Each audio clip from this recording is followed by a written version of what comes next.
think on or No, no, no. No, of course. You can start from the final point you got yeah. in your presentation.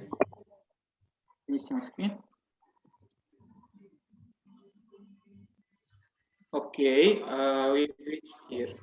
Uh, I was just discussing the main effects of ocean warming. We reached that ocean warming. I'm gonna just skim everything. Ocean warming has caused rise in ocean level, as I mentioned, impact on ecosystems and marine species, change in ocean currents, and impact on humans, such as diseases and economical losses. Ocean desalination, loss of oxygen from the oceans, and hence suffocation of many species. Ocean acidification, which is known as Yes, you were global. talking about renewable energy strategies at the end. Yeah, yeah, I talked about these, and I showed you photovoltaic cells and Yeah. offshore windmills can be used for energy generation from coastal wind. Yeah. Okay.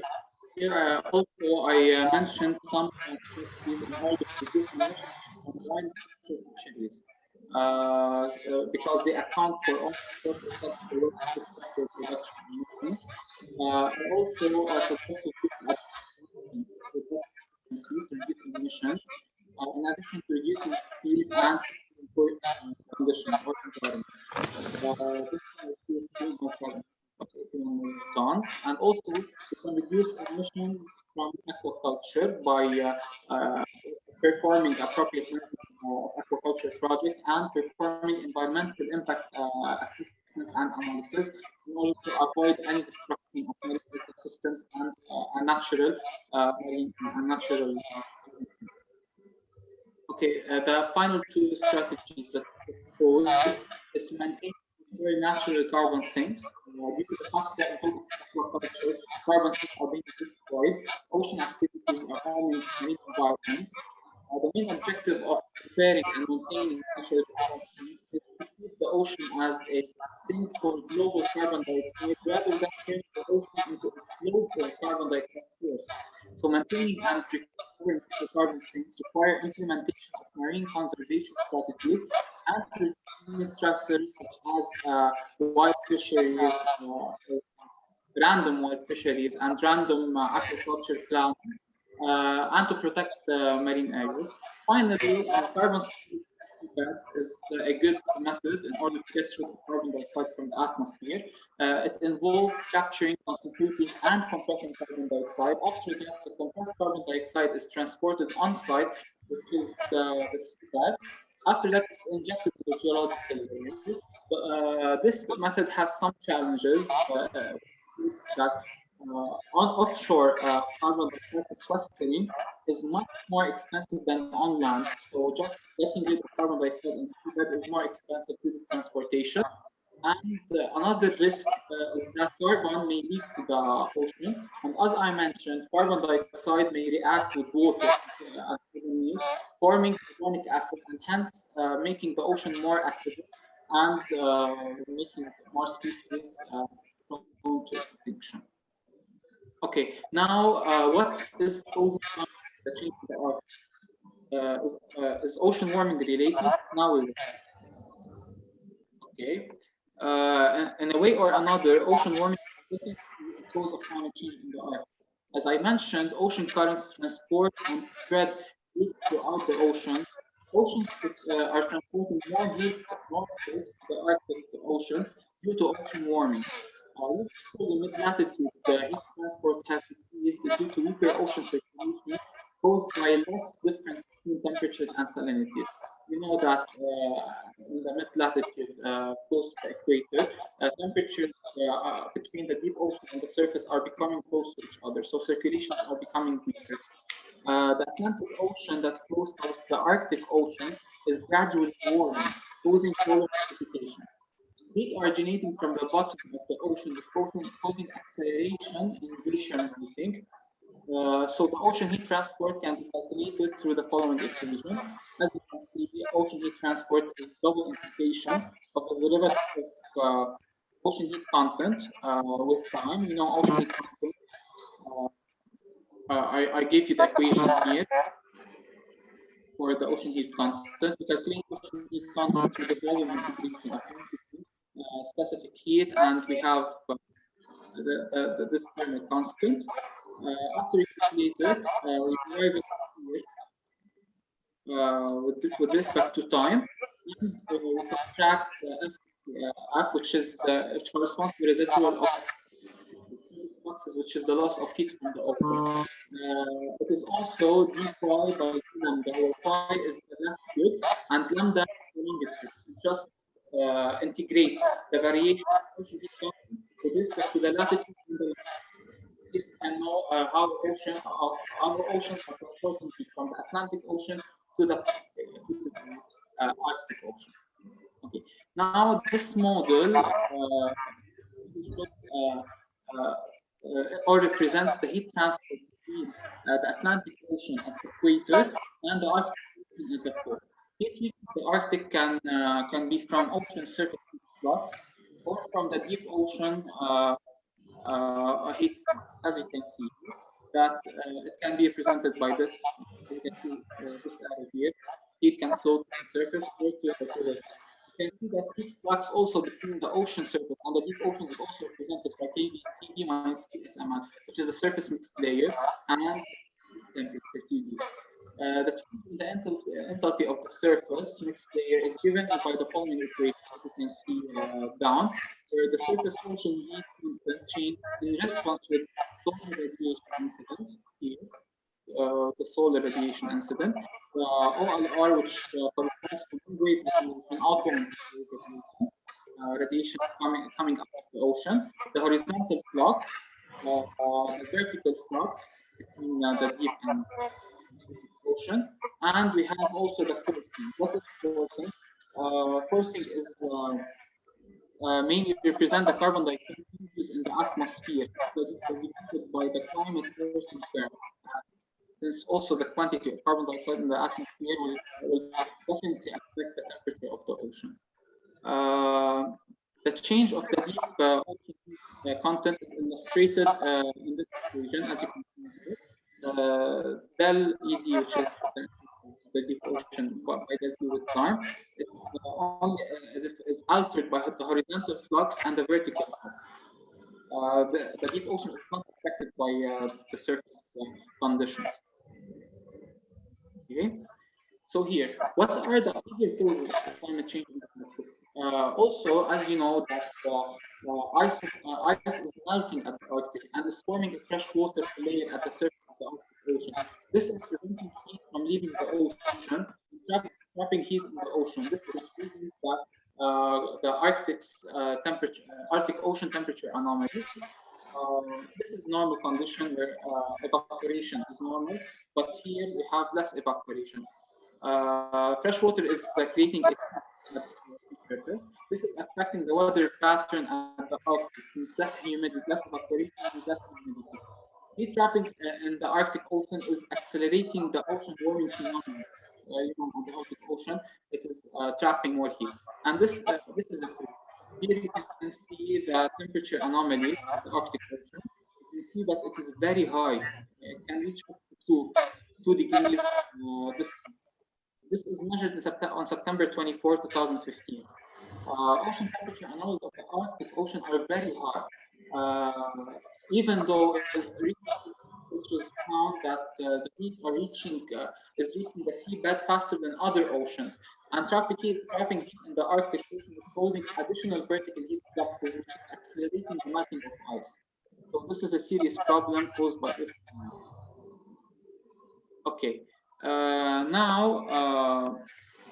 we come to the major cause that's not just leading to the climate change in the Arctic, but the whole world as well.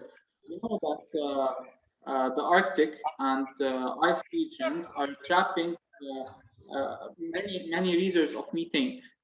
These reservoirs are called methane hydrate reservoirs, which are the most abundant unconventional sources of natural gas. These reservoirs are located in frozen deep oceans, such as in the Antarctica and in the North Pole or the Arctic. Gas hydrate consists of a methane molecule which is trapped in a hydrate cage, which is ice crystal. You can see here the water molecules. Here is a more clear representation of gas hydrate, where these water molecules, which are ice, are trapping a methane molecule inside. In case ocean warming is leading to the melting of the hydrate cage, this is leading to methane to escape to the atmosphere. So methane is released to the atmosphere, causing additional greenhouse gas effects. And as you know, that methane is 30 times more potent to trap heat more than carbon dioxide. So additional ice melting could cause a huge release of methane gas into the atmosphere. This could lead to a catastrophic result. You can see here how gas hydrates in real life. You can see it like it's a hexagon shape. Methane is trapped in the middle. Professor, are you there? Yes, I am with you. Yeah, the final cause of climate change in the Arctic and in the world in general is the greenhouse effect and greenhouse gas emissions, such as carbon dioxide, nitrous oxide, methane, and water vapor. They are released in enormous amounts due to human daily activity. These gases are trapping the infrared radiation reflected back from Earth, as shown here. It's causing a rise in the global temperature, which is in turn affecting the Arctic's climate. The rise in a global ocean or in the global temperature is causing ice to melt very rapid. Research also has proved that ice melting is occurring at an increasing rate. Lately, it was 1.2 trillion tons of ice are annually melting due to global warming. It's estimated that around 28 trillion tons of ice have melted since until 2010. Of course, you know that 3% of excess heat in the atmosphere is absorbed by ice. So heat in the atmosphere is in the form of sensible heat. So when it is absorbed by ice, it turns to latent heat, which is fusion heat. This is how heat from the atmosphere is dissipated. Here you can see in this graph how the areas covered by ice is decreasing with years. You can see that an average of 12.85% per decade of areas covered by ice are decreasing.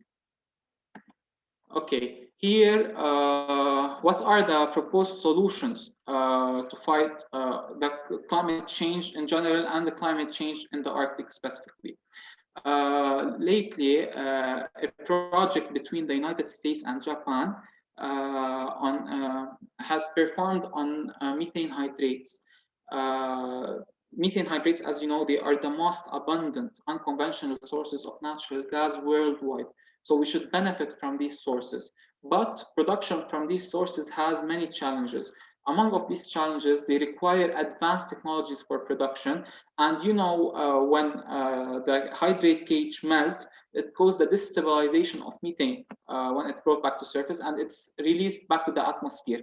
So scientists proposed a method which which states the injection of supercritical carbon dioxide along with nitrogen gas, both mixture is known as flue gas, into these reservoirs. So CO2 molecule replaces the methane molecule inside the cage without instabilities associated with the melting of gas hydrate molecule. This method ensures that the hydrate molecule or the cage does not melt and cause methane to release. So by following this strategy, we can get rid of big amounts of carbon dioxide from the atmosphere and produce and benefit from the natural gas, from these natural gas sources. This is the method that I'm talking about. Here we have the injection well, where flue gas is injected. Here, carbon dioxide and nitrogen. Carbon dioxide and nitrogen invades these hydrate cages and replaces methane, where methane is produced back to the production wells. And here we can benefit from the carbon dioxide, from the methane gases or the methane gas resources that we have, rather than being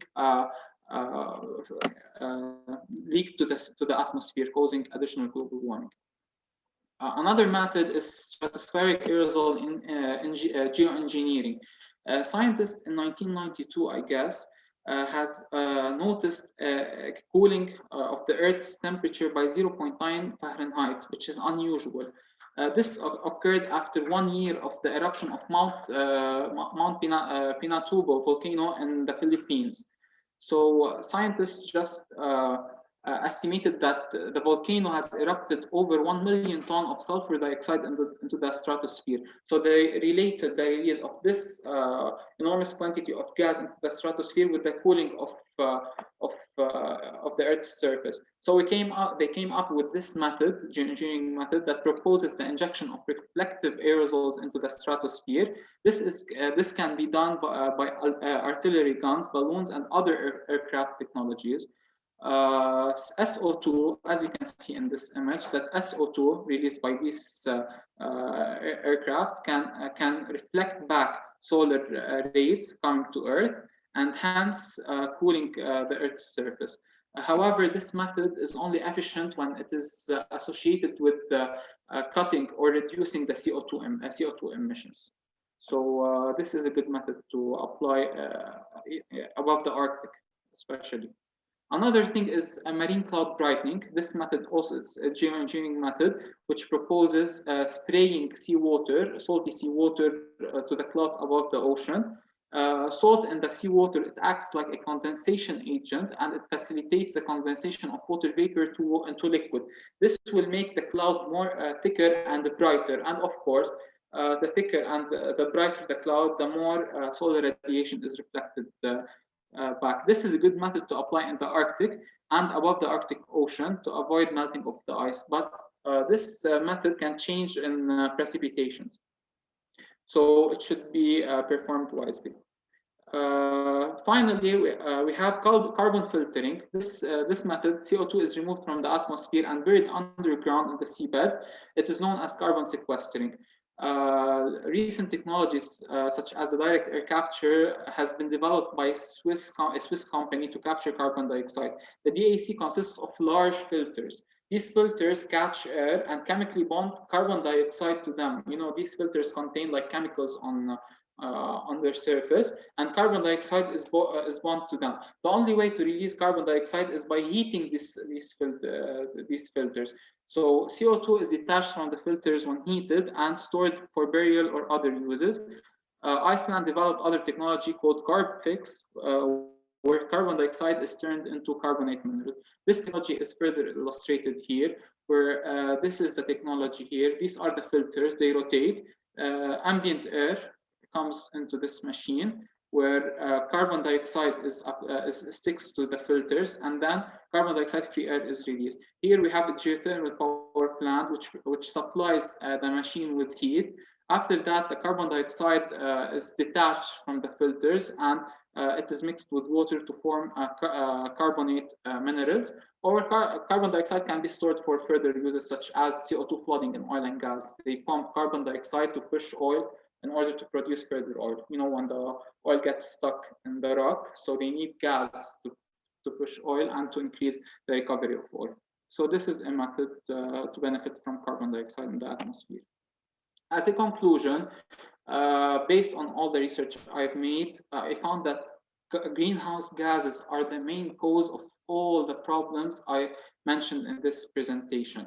So in order to achieve this purpose and to reduce the quantity of greenhouse gas emissions, we should implement the following strategies. First, we should plant trees and perform reforestation, increase trees planting, raise awareness campaigns to spread knowledge about the cause and effects of global warming, and of course ocean warming and climate change in the Arctic, in implementing environmental policies and actions, performing environmental impact assessments for aquaculture projects. We can't just deploy aquaculture projects without performing environmental impact assessments. This can harm marine ecosystems. And adopting and funding the CarbFix technology and carbon filtering direct air capturing project in several countries. This can help reduce the amount of the CO2 from the atmosphere. Develop and fund renewable energy and geoengineering projects because they have proved their efficiency in cooling our Earth and fighting global warming, reducing carbon emissions from wild capture fisheries and prevent random fishing, benefit from large volumes of natural gas embedded in gas hydrate reservoirs in the Arctic and in the Antarctic, and finally, think of oceans as a solution for climate change and as a source of energy rather than keeping it a victim for global warming. I hope you liked my presentation, and thank you. Thank you, Jamil. Yes, it's a very nice presentation. Just if you could have, I don't see the number for slides, so to refer to slides for questions, but it's fine. So can you go up, please? You have a model. You were talking about a model in the last slides. Yes. If you can elaborate. Here we have. Okay. Here we have TSML. It's the surface mixed temperature layer temperature. TS is the surface. So here هون يعني بس بيعمل modeling للheat flow from the equator Atlantic Ocean لل Arctic Ocean. Here we have the sea ice. So here in this layer we have mixed ice and water. Okay. We have two forms. So in the Atlantic Ocean, we have the heat flow to the surface. To this equation, the heat can flow from through the surface, or it can flow from the layer ocean to the Arctic.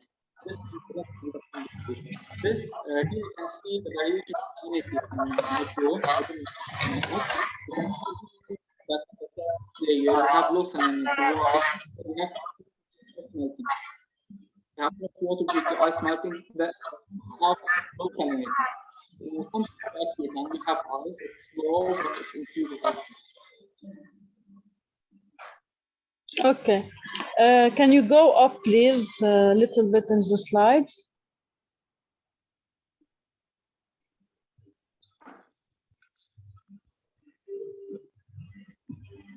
Okay. In figure 9. In slide 9, sorry. Slide 9, yeah. Okay, so here we were just comparing between 2014 and 2015. You said that this year was very critical. What was the main causes? So if we compare with now, it's better now or what? It's not better, but according if you compare to previous years, ocean warming and it was increasing slightly, but this year ocean warming increased very rapid. You can see that 2 degrees ocean temperature anomalies, which is very great, very high. And the ocean temperature anomalies 2 degrees, it's very high. I'm telling you, in 0.13 average. يعني كانت تحديد 2014. Okay, طب if we want to physically do an interpretation of this, we can see the trend of emission, greenhouse emissions. So during this year, yeah. So what was the cause of this? According to here, the energy absorbed by the ocean here عم بيفرجونا لحديت 2010. I didn't see anything concerning 2014 بس أنا I see إنه the text بالتكست لأنه أكثر شيء كانت look here. I'm gonna show you something. Here حاطين هون ب 2015. Yeah. الأنوماليز لأنه 2015 كان أكثر I don't know why صراحة كانت هي من أكثر الييرز اللي صار فيها here كمان you can see.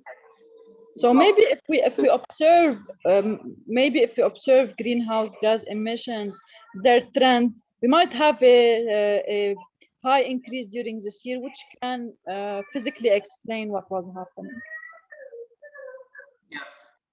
Yes, and maybe هون كان إنه emissions was very high during this year, so this trapped more heat in the earth, causing additional ocean warming. Okay, thank you, Jamil. Thank you. Is there any questions? No, thank you. Bye bye. you. Bye.